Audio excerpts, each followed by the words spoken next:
All right. So thank you all for joining. We will have other people joining throughout, but I just wanted to say thank you for joining us today. We are going to be talking about EveryAction email tips, tricks, and best practices. So with that being said, you might be wondering who I am. And I am Estefania. I am the creator of opportunity here at Commvey. And also joining me today will be Osiris. He will probably jump on the desk, so please do not judge me if a cat is in my face. So welcome, welcome. And today we are going to explore tips, tricks, best practices, and everything to make the best use of your email features. EveryAction is incredibly powerful and useful for email marketing, engagement, and it is designed to help nonprofits doing good to effectively reach and interact with their audiences. With targeted email, you can segment out your audiences for better deliverability. You can create dynamic content and create a consistent look and feel to your communications. There is an importance to email campaigns, which is they are crucial for reaching and engaging your audience. We are in a brand new world, and email outreach is very much a part of it. So it helps you build relationships, drive actions, achieve organizational goals, and by being able to operate in this manner, you are able to have a higher impact to your emails, make your communications more relevant and more engaging. If you have any questions as we go along, please throw them in the chat. Carolina is going to be doing her best to answer them, as well as we will be able to compile any questions that we do not get to and put resource together and be able to answer them in the future. Getting started with targeted email is very easy. You're going to be able to see it at the sidebar on how you find it. So if you're on your home screen, you'll be able to see where our little arrow is pointing. There is a little waffle menu. And if you click on that, you'll be able to go to digital engagement and targeted email. The little waffle on the top right-hand corner is where we access the other sections of EveryAction. When we reach our email dashboard, we're going to have different sections of it. It's going to provide us an overview of your email program, which includes performance metrics, management tools, and it is going to look like so. So from our dashboard, we're going to be able to see email performance metrics such as opens, clicks, conversion rates, and these are all going to be numbers from the past 30 days. You can also, from this dashboard, create new emails by clicking our drop-down menu.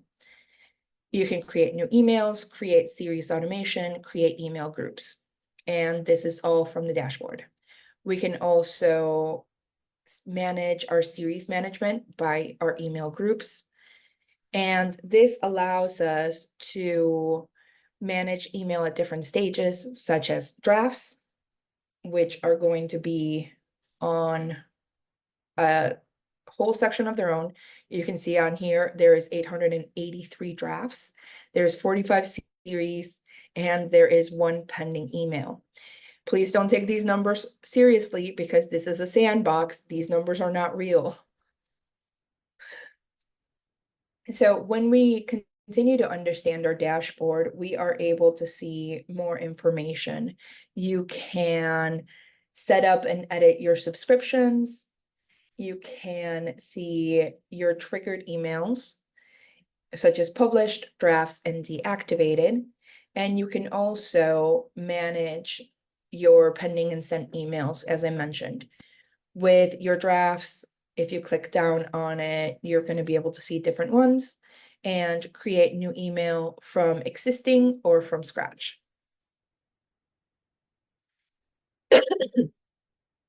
So let's say we want to create a targeted email. There are three options on where we can start. We can create it from new, and we can create it from series or an email group. I like to create new from scratch because it makes it a cleaner look, but you can also create from an existing copy. So if you have the same email you want to send and you want to tweak a couple things, you can simply create from existing. When we are creating an email series, it's when you set up a sequence of emails for continuous engagement. So we have created our email. Now, the most important part that we are going to be engaging in is making sure that we have our from and to information. So from, who is this coming from? Who is the email coming from? Our reply to, who should they reply to? What's going to be our subject? What's going to be our pre-header? So by having all of this information, we are going to be able to make sure that the emails are getting into the right inboxes. With creating emails, we are able to use the drag and drop editor. This ensures that we are having consistent engagement and that our layouts are looking the same. So most people are going to use the drag and drop editor because it makes it super easy. It makes it very possible for all skill levels to be able to function in this. And then we can create the mobile responsive emails, which is really important. We would like to also use different sections because you can have titles, paragraphs, lists, you can upload images. And what I always recommend is embedding video content or adding social media links because these help increase your engagement. And with our drag and drop editor, you can also quickly update visuals in your emails because the interface is super easy to use.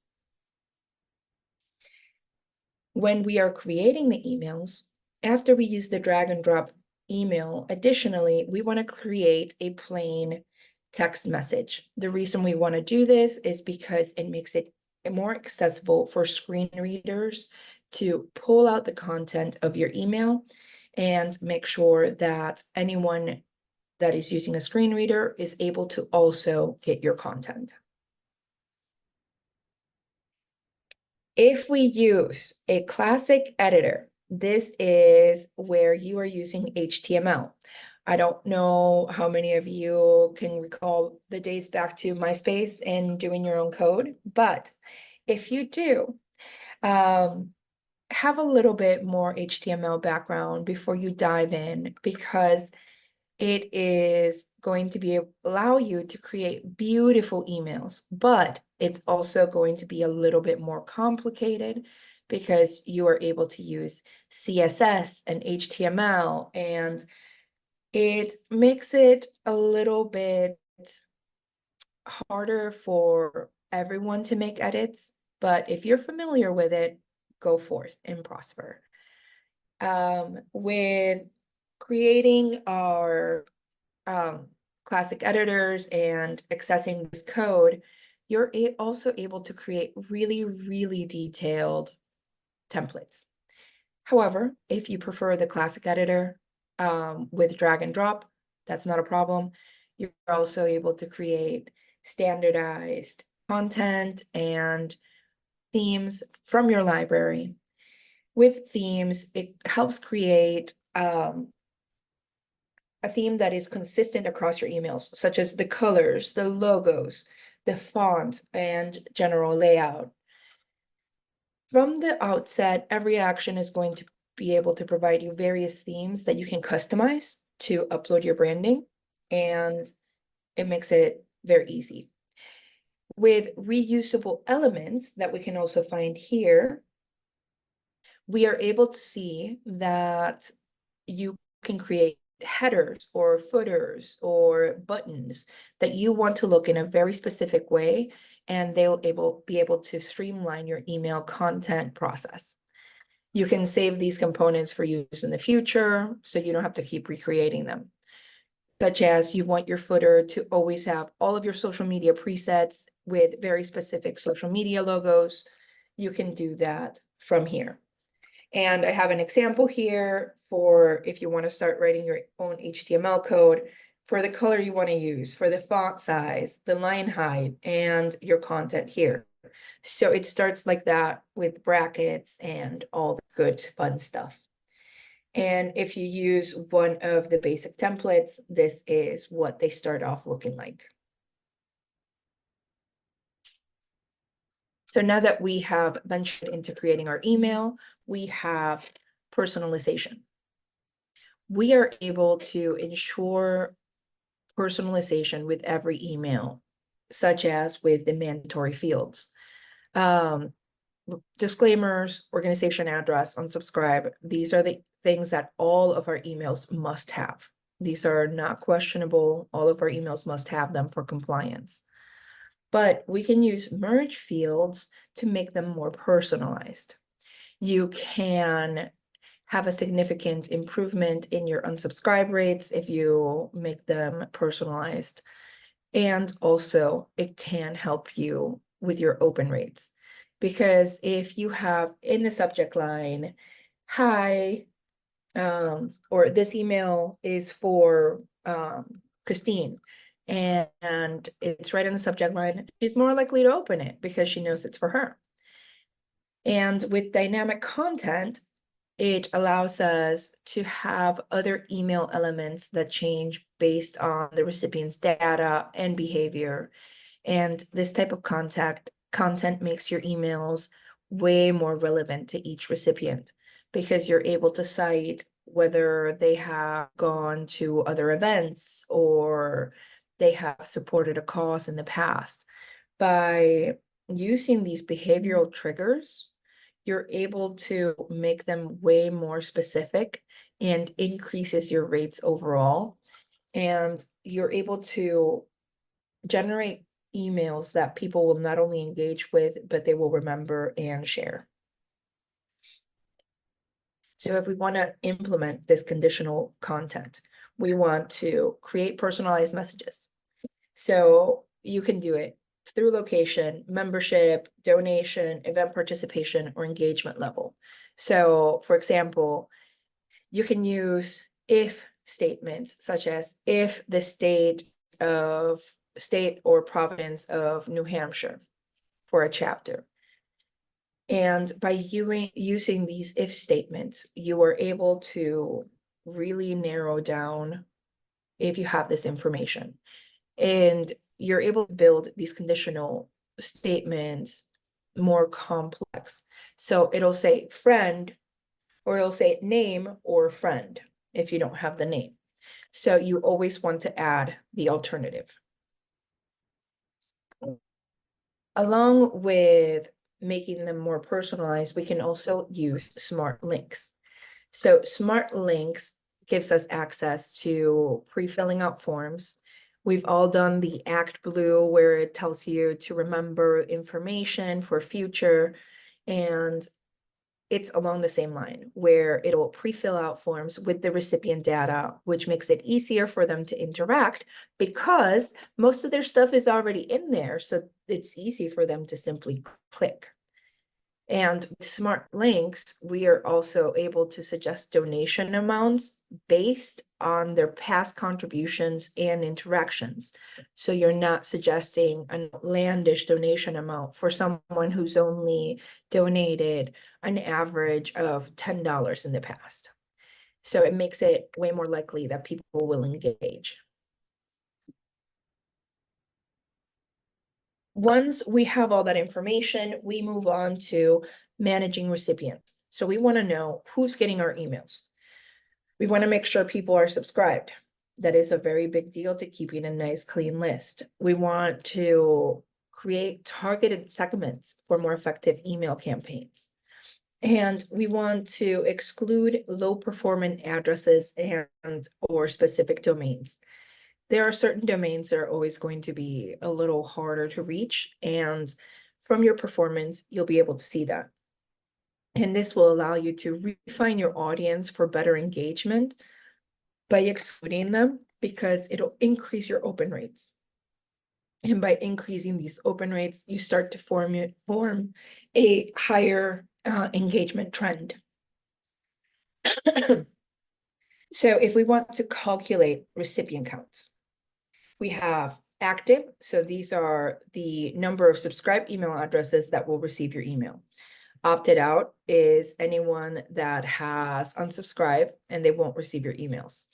We have duplicates. So this is the emails that are just duplicates, because sometimes we sign up for the same email 3 different times. We don't want to send that email out 3 different times. We only want to send it once. And bounced is also going to be pointed out, because these are the emails that were sent out into the world and came back to you. So if anything happens, we want to be able to correct these errors. So I want to give you some best practices for ensuring your emails reach the inbox and avoid being marked as spam. Because if they're being marked as spam, people are not reading your stuff. So we want to check spam scores. You can use tools such as Mail Tester or other tools such as that to be able to check your spam score. You want to test your emails. Always send out a test email. You want to see how it looks in your inbox. You also want to optimize for mobile. This is important. Most of us are reading our emails on our phones, and by making it mobile friendly, you ensure that people are reading it in a way that gives them the correct information. You also want to have clear calls to action. You don't want to send out emails just for funsies. You want to make sure that there is a clear and concise call to action so people know what to do from the email. Of course, proofread. Unsubscribe link, because this is a requirement. Watch your load times. So if you have a very, very image heavy, video heavy email, your load times might take a while. So you want to optimize images to reduce the load time. Slow loading emails are not going to get read. And you always want to constantly monitor your metrics. So we have our best practices, and now we're ready to send our email. So what we do next is we want to select a campaign if we are using campaigns. I always recommend that we use campaigns because you're able to track multiple things through reports. And we want to agree to terms of services, of course. We want to ensure compliance. And you want to choose the information for your email, such as you want all of these to be green. This one has an SPF and DKIM invalid. It's because this is a sandbox, so this information has not been verified. You are able to select a campaign, or you are able to select a type of action that you want this email to be attached to. You can schedule it at a different time. You want to send it out in the morning, but you finish putting it together in the evening. And you have the ability to send a sample email or schedule it and save, and then schedule will be highlighted. So we have ready to send our email. It's been scheduled. We have some key tips and best practices for EveryAction features that are going to allow you to be more engaged. So we want to segment and personalize. If you break your audience up into segments and personalize your emails to make it more relevant, it is going to help it may be more engaging by using the merge fields, and it's going to make your content more dynamic. You want to use the effective editors that are more suited for your needs. If you are a pro at HTML, go forth and HTML your heart's content. But the drag and drop editor might be just easier for you to use. and it is going to provide a lot of flexibility as well. You want to have dynamic content. You want to have personalized greetings, tailored recommendations, and you can also go location-based. So it gives you a lot of opportunities to dive in to making these specifics happen. You want to have clear and compelling calls to action. You want to make sure that your emails are driving to something. You, of course, want to test and optimize to ensure your emails are arriving and doing the things that they're supposed to do. You want to monitor and analyze metrics. You want to know how things are doing. If nobody's opening your super fun emails that take you forever to put together, it might be worth scaling them down. And you also want to analyze the results to understand what's working best, because emails might need to change. And you also want compliance and deliverability to ensure all of your emails are compliant, because this can lead to a lot of problems. You are also able to use smart links. Use them, connect your forms, have that information readily available. These elements are very important, and it leads to making the legal requirements a lot easier to deal with, because these elements are essential for compliance in email marketing. And we don't mess around with laws here. You want to maintain trust with your recipients. And with all of these keys and tips and best practices in mind, it also opens the door to some of the other EveryAction robust features, because you're able to start diving into campaigns, tagging. You're able to have all of this information available in people's profiles, which makes it easier when you are talking to them in the future. And we also have more information available on our website. I know we've written a couple of blog posts about this. We're always posting about this information online, as well as in our newsletters, which is probably how you all found out about this training today.